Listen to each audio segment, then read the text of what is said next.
Hello ladies and gentlemen, Grim here, and today we're going to talk about how to build your artifacts and what of the bonuses that you can get yourself on artifacts are going to be good or not. So with all being said, I know they've been around for a very long time, but I've taken my time making this guide because the Reforges for artifacts are going to be such a premium currency and so hard to come by, to the point that giving wrong information over here wouldn't have been a very desirable outcome.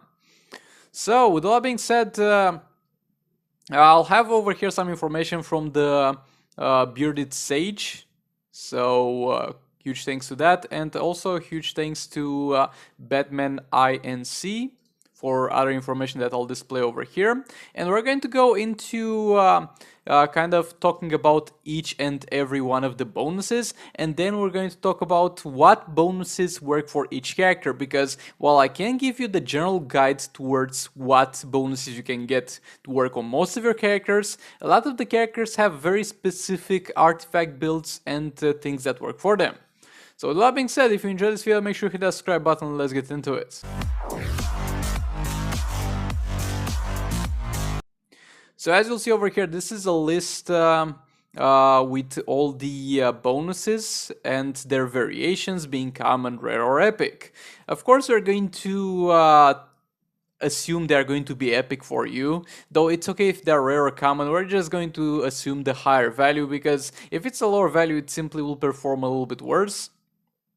And let's start from the top to the bottom and talk a little bit about each and every one of them. So, first of all, we are going to have resistances. Resistances are going to give you a whopping 75% resistances, meaning stun resistance, dot resistance, and crit resistance at epic value. And while this is amazing, don't get me wrong, usually you need 3 or sometimes 4 talents to fully cover yourself in terms of defenses. And this is amazing value, though at the same time is not really desirable. Because like if the artifact reforges were plentiful and everybody would have them, if they were like reforges and we would be able to build like 10 or 20 artifacts, then resistance would be an amazing bonus. But since they are such a rare currency and a lot of people only have one artifact, they let alone artifact reforges to upgrade that artifact and reroll on it, resistances is definitely not going to be a priority, since we are going to prioritize over here building damage dealers, because damage dealers are going to deal the damage for you in raids and are going to ensure your story progress. So our first priority is going to be damage dealers, so resistances. While in theory, it's a very good bonus that gives you a very good value, you're most likely going to be better off focusing on damage dealing bonuses. Next up, we're going to have the attack. The attack bonus is going to be pretty self-explanatory and is going to be actually the best in slot for a few characters. This is something that you can't really go wrong with. Like, there's no character in the game that will not benefit from having attack. So while for some specific characters that we're going to talk about later, the attack is not going to be like the most optimal bonus, the attack is going to definitely benefit each and every single character that you put your damage dealing artifact on. And that again, I'm talking from the perspective of damage dealing artifacts, because you are not going to be building roles for tank artifacts anytime soon, most of you at the very least. Next time we have dot damage. There's one particular situation where dot damage will be useful, but other than that, it's pretty much useless in every single situation. Not necessarily useless, but even for League of Anarchy, who relies on dot damage, having dot damage on your artifact bonuses is going to be just the second best thing. Next up, we got power generation. Power generation, I think by far is going to be or either power generation or damage on special 1 or special 2 that we'll talk about later. But dot damage is definitely going to be one of the power generation is going to be one of the weakest bonuses that you can get, because you don't really need power generation. You have other ways to reduce the power cost if your character needs that, or you have other ways to generate power by tagging in and out. So power generation is really an undesirable bonus, as far as I'm aware at the very least. Maybe some people got some crazy build with 3 epic power generations, but I haven't seen any. Next up, we got the lethal attack damage bonus, being a 40%, and with 3 of those, you're going to end up with 120 additional lethal attack damage. And little attack damage is going to be working amazingly for characters that deal damage from their basic attacks, but it's not going to work so great with characters that deal either mixed damage or damage on their special attacks mostly. So right now there seems to be a little bit of a problem after the last update with dot damage. It doesn't seem to work properly or stack properly, and hopefully it will be fixed. But if we disregard that problem, little attack damage is going to be a pretty decent thing to have, but not for every single character. There are some characters, for example, King of Lands Aquaman gets far better benefits from another thing, not lethal attack damage. But for characters like Last of Joker or Harlequin, this is going to be the best in slot for artifacts, with dot damage being the second close, but we'll talk about some specific a little bit later on in the video. So little attack damage is going to be a good bonus for some characters, but ideally when you want to build some little attack damage on your all blades, it's ideally, let's say, the second artifact, the second all blades that you build. You don't really want little attack damage on your first all blades because of two things. First of all, not every single character works well with it, and second of all, you will need to change the builds for all your characters if you only have an all blades with little attack damage, or just have them not benefit from this one. Next up we got health. And yet again, the values of health are pretty decent. Like the epic one is going to be 5,700, and that's going to be an amazing value. But at the same time, you're not going to build stuff for tanks anytime soon because the resources are so scarce, and you're going to focus yourself on the damage dealers. So health is definitely a no-go. It's a good bonus, but we don't have enough resources to really care about it and to really care about building artifacts for tanks. So nope. Next up, we got Special 1 damage. We'll talk about Special 1 and Special 2 damage. Like Special 1 and Special 2 damage can be beneficial in some certain scenarios for some characters, but at the end of the day, they're going to be too specific for you to really want to add. Like if you want to have, let's say if you want to have a tab with Special 1 damage for the double all blades Batman, Catwoman, Gorilla, Groot tag in, that would be like the third or fourth tab that you build. So Special 1 and Special 2 damage are not going to be your concern anytime soon. But Special 3 damage is actually going to be a pretty good thing, though granted, the Special 3 damage is not going to stack the way you think. Like if you have, let's say, 3 epic Special 3 bonuses, you're going to get a total of 180 percent additional damage. And when you see that, you are going to be like, oh, if my Silver Banshee does 3 million on Special 3 with this, you should get close to 12 million. Nah, it doesn't work like that, unfortunately. This scales, as far as I am aware, only with the base value of your Special 3 damage, not adding other buffs like the All Blades. So rather than increasing it by 180%, it's going to increase it more likely for 20% or something close to that. We'll talk about that in a minute. So those are all the bonuses that we have so far on the artifacts. And my recommendation when building your All Blades is that the safest things you can get are attack and Special 3 damage. Just go for attack and Special 3 damage, and this will benefit most of your characters. Just pick whatever is higher, like from rare to epic. And I really think there's only a very few characters that won't benefit from Special 3 damage because they are based on basic attack dealing. But other than that, for the most part, attack and Special 3 damage will do for first stab because it's going to be good all around the board. Now we'll get into more specifics. Okay, so over here I got the list, and yet again, thanks to Batman INC for providing this, with people that have tested out the new artifact bonuses on some specific characters.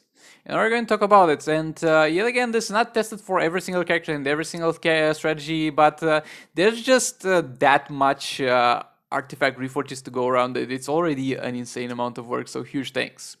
So let's start with Last of a Joker.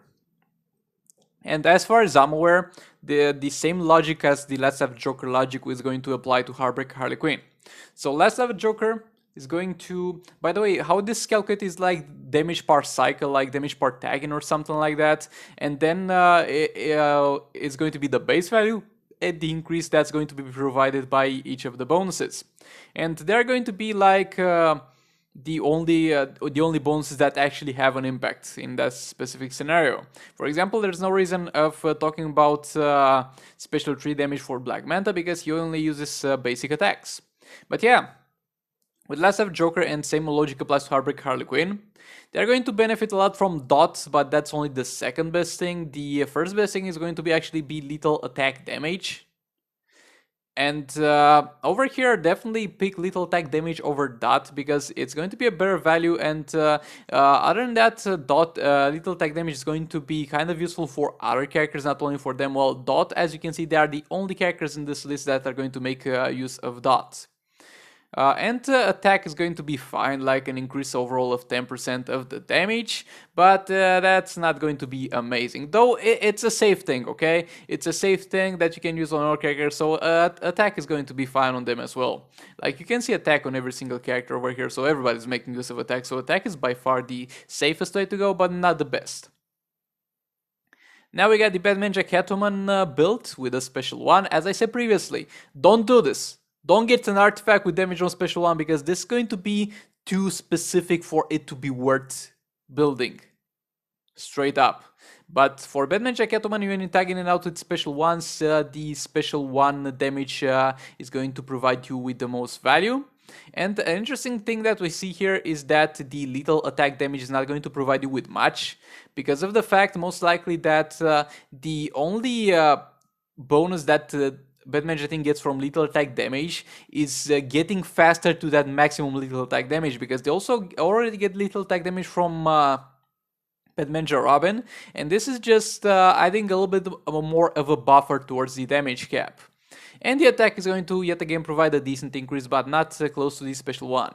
Now the Batman Catwoman Scarecrow strategy, which focuses on special 3 damage pretty much. It's going to actually benefit most from attack, not much from lethal, and it's going to take a pretty decent benefit from special 3. And yet again, you can use the Batman Catwoman special 3 even against other bosses like Dr. Fate and Gorilla Grodd, where you would use the special 1 strategy. So you're going to be fine with special 3 strategy as well. Not as optimal, but maybe you can take better advantage of the special 3. And yet again, as I said, special 3 is for the most part a safe pick. Next up is Batman Gorilla Grodd. Again, this is calculated for the Batman Catwoman strategy, double tagging with special ones, and yet again the special one damage is going to yield the biggest increase, with the attack being the second best. So far attack is the safest one. Next up, Multiverse Armored Supergirl. Multiverse Armored Supergirl is going to get a huge increase from the special 3 damage because, as I have said, it's calculated towards the base damage of the ability, and she has a huge base amount of damage on that special 3. A huge base amount of damage because of the fact that she also has already a huge base amount of attack. So she's going to by far take most of the damage from the special 3 damage. Lethal attack is going to be the second best because you can anyways put on her talent some lethal attack because your other options are defensive stats or attack, and those are not going to do much for you. And you might have already lethal on talents, but even so, special 3 is going to do far more for you. Next up, we got King, a character that I mistakenly built myself with a lethal build. So yeah, King gets some efficiency from attack, doesn't get pretty much anything from lethal attack, and the highest amount of benefits he gets from the special 3 damage. I really don't know why the lethal doesn't stack properly on him, might be a bug or something like that, but I don't know, man. Next up, we're going to Black Manta. Black Manta actually receives the most amount of damage from only attack, having low increase from lethal attack damage from some reason. I don't know why, but those people have tested it out. With a mention for Manta, you're going to see downwards also the stats for Phase 4. Over there he gets less benefit from attack because in Phase 4 he's going to use all blades, and the total amount of attack that he gets from the artifact bonus is going to be irrelevant compared to the total amount of attack that he has. But for Black Manta, another thing that I can add here, and I've been told, is the fact that he does best with the Beta Club with dot damage on it. But yet again, Beta Club might be nerfed, and who has? Not everybody has Beta Club. And then Silver Banshee, she's going to take the most benefit from the special 3. Same as Multiverse Armor Supergirl. Not by such a huge margin, and the second best thing for her will be lethal, but yet again special 3 will be more. You'll still not deal more than the 3 million cap on the the normal bosses, this will only be effective in soul raids, but this will also make in normal raids the non-crit special trees deal that little bit more damage. But yeah, overall, by looking at this list, and yet again, this is not every single damage dealer that we have, but it's already a huge amount of information, but that I can't be grateful enough for. The safest way to go is attack, and the second safest way to go is special tree damage. So you should really, for now, until lethal gets kind of fixed, and until people figure out more about those builds, and I figure out more about those builds, this is definitely the safest way to go. Special tree damage or attack. But yeah, with all that being said, thank you for watching. I hope you found this useful. I hope I saved you from wasting some artifact reforges. And I'll see you all in the next one, hopefully. Make sure to subscribe if you enjoyed it.